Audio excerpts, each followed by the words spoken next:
Olá, tudo bem? É um prazer fazer um convite para você, para que a gente passe um tempo juntos agora, nesse início de ano do Unasp EAD, para que façamos uma reflexão juntos aqui a respeito dessa jornada que vocês têm pela frente. Eu queria fazer esse convite, mas obviamente antes eu gostaria de me apresentar.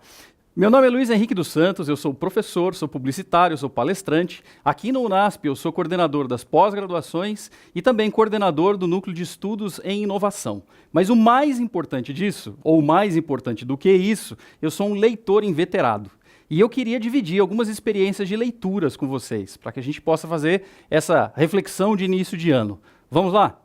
Eu queria começar apresentando dois autores para vocês. Um deles, lá pelos idos de 1700, chamado Horace Walpole, um inglês, e o outro, um pouquinho mais novo, aí, uns 100 anos depois aproximadamente, de 1850 para frente, que foi o Fyodor Dostoiévski, um russo. Inglês o primeiro, russo o segundo. E eu queria começar contando coisas do Dostoiévski, começando, portanto, desse segundo que eu apresentei para vocês. O Dostoiévski tem algumas obras muito interessantes, muito famosas. Ele é um autor muito famoso, talvez um dos, se não o mais importante autor de toda a literatura russa. Mas especificamente uma obra dele chamou muito a atenção por uma reflexão que ele fez. E o nome do livro é Crime e Castigo. É isso mesmo, é um nome um pouco diferente. É talvez a obra principal do Dostoiévski. E esse livro conta a história de um sujeito chamado Rodion Raskolnikov, um nome típico russo.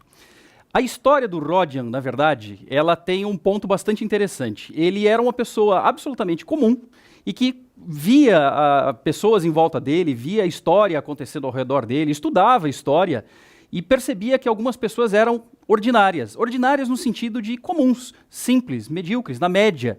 E algumas pessoas eram extraordinárias. A grande ansiedade do Rodion era ser extraordinário, ele queria ser extraordinário. E ele começou a fazer uma observação. O que as pessoas extraordinárias fazem? O que elas têm de diferente? E ele chegou a uma conclusão que no final do livro a gente percebe que foi uma conclusão errada. Ele chegou à conclusão que as pessoas extraordinárias não respeitavam regras. Então, portanto, ele não precisava respeitar nenhuma regra social, ele não precisava respeitar as leis, ele não precisava respeitar os círculos de amizade, os círculos sociais, hierarquia, relações amorosas, relações familiares. Nada daquilo precisava ser respeitado na percepção dele, para ele ser uma pessoa extraordinária, porque uma pessoa extraordinária não teria restrição de regras ou não teria limitações que as regras pudessem impor. E ele vai tomando uma série de atitudes durante a história, e o Dostoiévski vai escrevendo de maneira muito clara a respeito disso, num ritmo em que as coisas vão acontecendo na história do Rodion. O livro conta como se fossem poucos anos de história, mas assim, muita coisa acontece, e via de regra, as decisões dele eram motivadas para ele ser uma pessoa extraordinária, porque ele queria ser uma pessoa extraordinária, mas eram decisões erradas, eram decisões equivocadas. Toda vez que ele chegava numa encruzilhada, ele acabava tomando uma decisão errada, achando que não precisava de regra nenhuma, e que se ele não seguisse regra nenhuma, ele teria o melhor resultado de todos, e seria uma pessoa extraordinária. Muito tempo depois, na própria história dele, e isso é contado no livro, ele chega à seguinte conclusão: eu errei com todas as minhas escolhas, eu errei. Obviamente é um personagem, há um certo exagero em dizer que ele errou em todas as escolhas, mas efetivamente a vida do Rodion não chegou onde ele queria. Ele não se transformou numa pessoa extraordinária porque ele não seguiu as regras.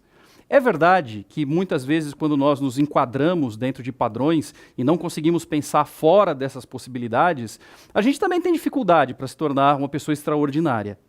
Mas o que o livro queria dizer, o que naquele momento Dostoiévski queria explorar, é que as regras, as convenções sociais, os caminhos que o mundo apresenta, ou que a nossa sociedade apresenta para a gente realizar as coisas, elas não são ruins em si mesmas. E simplesmente quebrá-las não vai fazer com que nós consigamos realizar mais ou menos coisas. Portanto, quando a gente se depara com uma encruzilhada do tipo, como eu posso ter mais sucesso na minha carreira? Olha, eu vou dizer uma coisa para você. Existem algumas possibilidades. Você tem alguns caminhos possíveis. Um caminho que eu posso assegurar para você que é muito sólido é o caminho do mérito. É o caminho do esforço no estudo, é o caminho do tempo. Você leva tempo para fazer isso, mas você vai construindo de maneira sólida essa calçada para você chegar até esse ponto de ser extraordinário. Portanto, numa encruzilhada em que você pensa o seguinte: será que vale a pena todo esse esforço? já talvez passei um ano aí, você que pode estar no meio de um programa EAD, foi tão difícil esse ano que a gente passou, teve tanta coisa para fazer, a carga foi muito maior do que eu tinha imaginado. Será que vale o esforço? Essa é uma verdadeira encruzilhada. Você vai ter que tomar uma decisão a respeito disso. Mas eu posso te assegurar o seguinte, toda vez que decisões difíceis chegam à nossa porta e nós temos que tomar alguma decisão, temos que escolher um caminho ou outro, toda vez que a gente aposta no acúmulo de mérito, no esforço, na dedicação, a gente vai estar muito mais próximo de se tornar uma pessoa extraordinária. Isso eu posso garantir para vocês. Mas lembra que eu falei de 2 autores, e eu queria apresentar o segundo autor para vocês. Na verdade, até já falei dele, o Horace Walpole, que ele é autor de um livro chamado Príncipes de Serendip. Serendip, na verdade, com o passar do tempo, hoje é o país chamado Sri Lanka, mas era uma ilha muito próxima da Índia e que existia toda uma mítica em torno disso, que as pessoas lá seriam diferentes, as coisas que aconteciam lá eram fantásticas.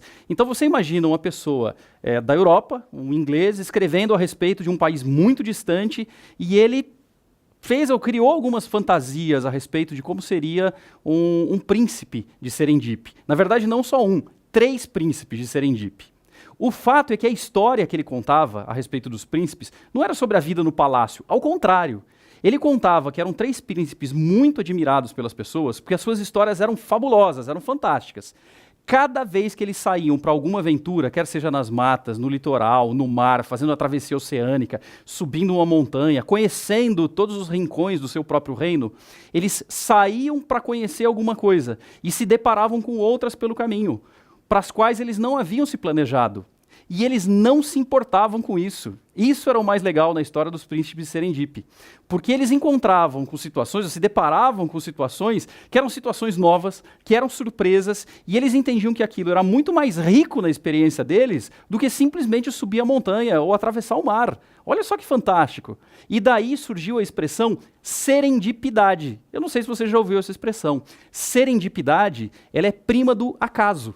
Eu saio para fazer alguma coisa, eu me disponho a realizar uma tarefa e na metade do caminho acontece outra que eu não estava esperando. Acontece alguma coisa, uma situação, uma possibilidade, uma oportunidade que eu não estava esperando. Isso é serendipidade.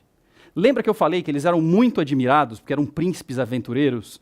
Mas principalmente eles eram admirados não porque eles eram ricos, não porque eles eram de uma linhagem real, não porque eles eram poderosos, mas as pessoas olhavam para eles e entendiam que eles tinham um dom, que eles tinham uma mente diferente de todas as demais, eles tinham uma mente aberta a todas as oportunidades e experiências.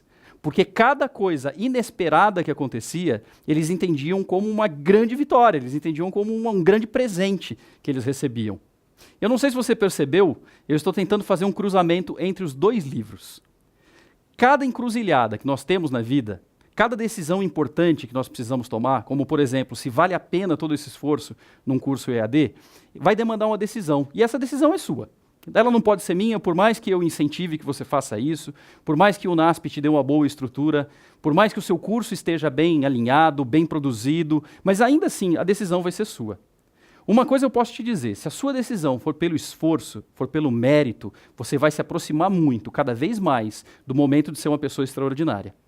E se além disso você estiver preparado para no meio do caminho se deparar com coisas diferentes, se deparar com coisas fantásticas e entender isso como uma grande oportunidade, um grande presente, você vai estar cada vez mais próximo de se tornar um aluno extraordinário, uma aluna extraordinária, um profissional extraordinário, um pai de família extraordinário, uma mãe extraordinária, enfim, uma pessoa extraordinária para todas que estiverem à sua volta. Você será admirado não pelo seu dinheiro, não pelo seu título, não porque você é mais ou menos importante que os outros, mas vai ser admirado porque tem a mente aberta para novas experiências e se transforma numa pessoa rica e que enriquece os outros ao seu redor. Isso verdadeiramente é ser uma pessoa extraordinária.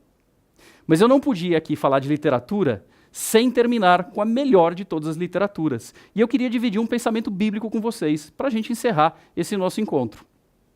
Provérbios 24:10 basicamente diz o seguinte, que diante de um grande desafio, a pessoa que não se acovarda, ela é uma grande pessoa. Ela vai ser uma pessoa extraordinária. E ainda que a Bíblia não use exatamente essas palavras, o autor de Provérbios não tenha utilizado, é essa a ideia que ele transmite. Um bom exemplo disso é a própria história de Davi. Lembra o rei Davi? O rei Davi era muito respeitado por ser comandante de todos os exércitos, por ter uma grande história militar, ter grandes conquistas, afinal de contas ser o soberano, ungido para ser o rei de toda uma nação. Mas, na verdade, quando Davi se transformou numa pessoa extraordinária, foi quando ele era apenas um pastorzinho de ovelhas. Frente a Golias, com 5 pedrinhas e o equivalente a um estilingue da época, Davi teve que tomar uma decisão, ele chegou numa encruzilhada e precisava tomar uma decisão. Ele escolheu pelo mérito do esforço, da coragem, da dedicação, do trabalho. Acima de tudo, confiou em Deus e não se preocupou o que vinha pela frente. Davi se planejou por alguma coisa. Agora, o que aconteceu naquele caminho, Davi não poderia prever, Davi não poderia saber antes, mas ele estava disposto. Ele, na verdade, tinha a mente aberta para que aquela experiência fosse uma grande experiência para ele. E foi o início de, talvez, um dos maiores reis que nós conhecemos em toda a história da humanidade. E assim, inspirado em Davi, eu gostaria de fazer esse convite para você em 2019. Que você tenha um ano de boas escolhas, que você tenha um ano em que você aposte em escolhas que vão te dar trabalho, em que você vai ter que se esforçar, que vai necessitar da sua dedicação, do seu tempo, mas que te levem cada vez mais próximo de ser uma pessoa extraordinária. Um super ano para você. Espero que seja memorável para a sua carreira, para a sua vida pessoal, para a sua vida profissional. Conte com a ajuda de todos nós aqui do UNASP EAD e, principalmente, conte com a bênção de Deus para todos os seus esforços durante esse ano e durante toda a sua vida. Foi um prazer estar com vocês.